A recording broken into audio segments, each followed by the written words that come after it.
Is it? Because all these things are here today. And the only thing that that 2-minute video does is change every single part of global business, culture, and society. Whether it's your professional lives, your personal lives, your businesses, your countries, basically, and so on and so forth. So the first thing, basically, when we're having a look at the future to realize, basically, is that the old rules no longer apply, whether that is in business or in life. As we look at the future, we already generally understand that we are moving today faster than we did 10 years ago. So the pace of societal, business, and cultural change today is faster than it has ever been.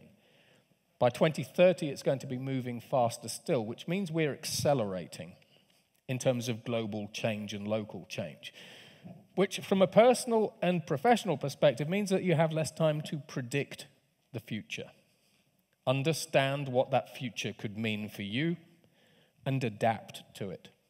And that's an issue. This is why globally, more people around the world are anxious about the future than ever before.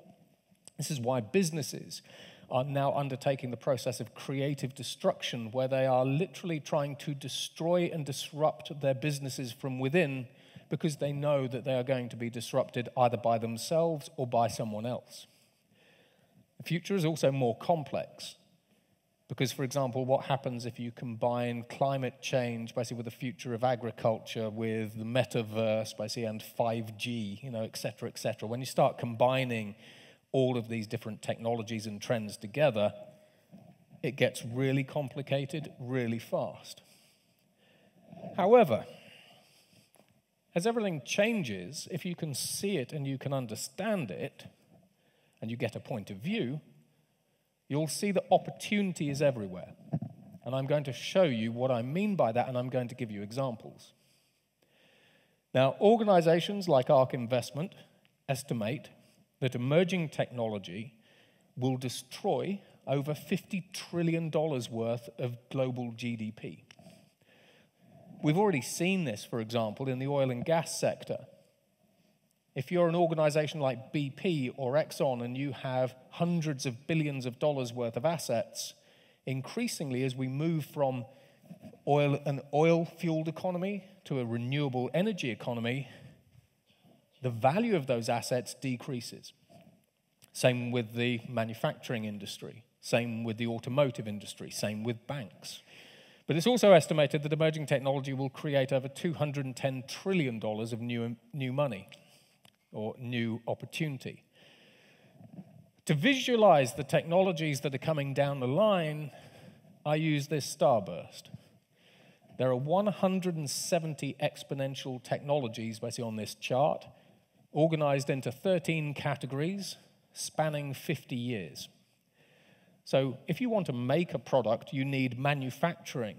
You might need biotech, you need compute, you need to connect it maybe to a 5G network. You need electronics, you need to power it, you need intelligence in the form of artificial intelligence perhaps, materials to make it with, robotics, you need to secure it, you need to put sensors into it, and you need a user experience on top of it. So when you start combining all these different technologies together, this creates your next generation product or service. This lets you disrupt your competitors or them disrupt you, as well as allowing you to move into new markets. So, for example, 3D printing disrupts the $10 trillion manufacturing industry. Number 6, bioreactors solves global famine. And I'll show you how. But when we have a look at number 6, for example, today, basically, we passed the 8 billionth person on the planet. So today, baby number 8 billion was born. So we now have a global population of over 8 billion. By 2030, that'll be 8.6 billion. Number 6 is how we feed them.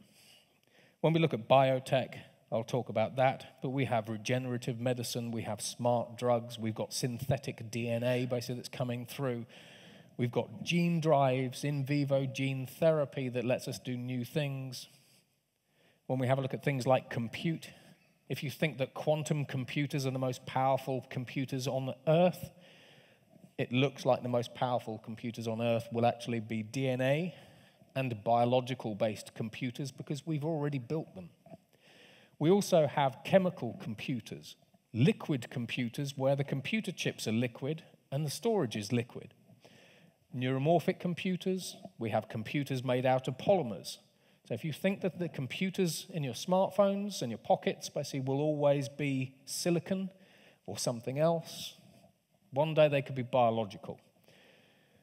Reconfiguring electronics, energy, huge amounts of investment basically going into energy. When we have a look at artificial intelligence, we've already 3D printed an artificial intelligence.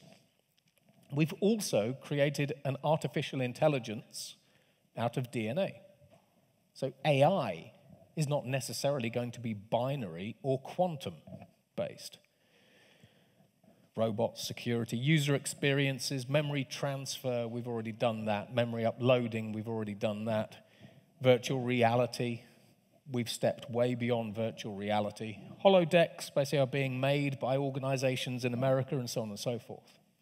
But this wheel is actually in the codexes, so you can have a look at all these different things. Molecular assemblers.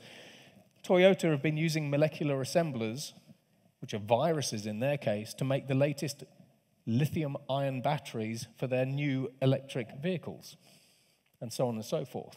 So we already live in science fiction times. But when we actually have a look at the industries that are being disrupted, they're all being disrupted.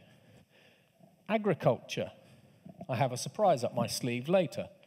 But we can grow crops in vertical farms using 100% less potable water because we can extract water from the air. These crops are organic, 8 times the yield, 350 times less space they take up, and you can grow them in any city, so they're more sustainable. They're also guaranteed because these crops aren't going to be destroyed by drought like we've seen across Europe and even here. When we have a look at construction in the UAE, we are about to 3D print an 11-story skyscraper. When we have a look at the energy industry, we're obviously moving from fossil fuels to renewable energy, nuclear energy, hydrogen, and so on and so forth. But this is part of a $92 trillion shift by the year 2050.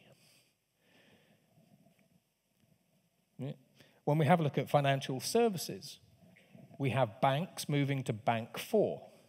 We have fintechs that are essentially just current banks, but with fancy user interfaces. We have decentralized finance. So if any of your children use Roblox, Fortnite, or Minecraft, Fortnite has 350 million users. They make 95% of their money from microtransactions. So that's your children buying skins and avatars and equipment and that kind of stuff. Using decentralized finance, Fortnite could say to your children, would you like a savings card? Would you like a credit card? Would you like a mortgage for your virtual reality land in the metaverse? So ironically, the future competitors to banks could actually be the game platforms. And we actually have conversations about that, basically with organizations like the SEC and so on. When we have a look at healthcare, we have a technology called CRISPR. We can go into your body, put you onto an IV drip, a genetic engineering solution, clips out your bad gene if you have an inherited genetic condition, clips in the good gene, you no longer have it. So we've already performed in vivo genetic re-engineering in patients. We did that years ago. We can also 3D print human organs. We also have universal organ transplants coming through. So when we have a look at biotech, by the year 2028, we will be able to add more than a year's worth of life to you for every year that you live, which means that these developments in the healthcare space start putting you on course to living to over 100 years, where 100 is the new 60, where by 2050 we could be extending the human lifespan to 125, which fundamentally changes things like wealth management, estate planning, pensions and savings and everything else.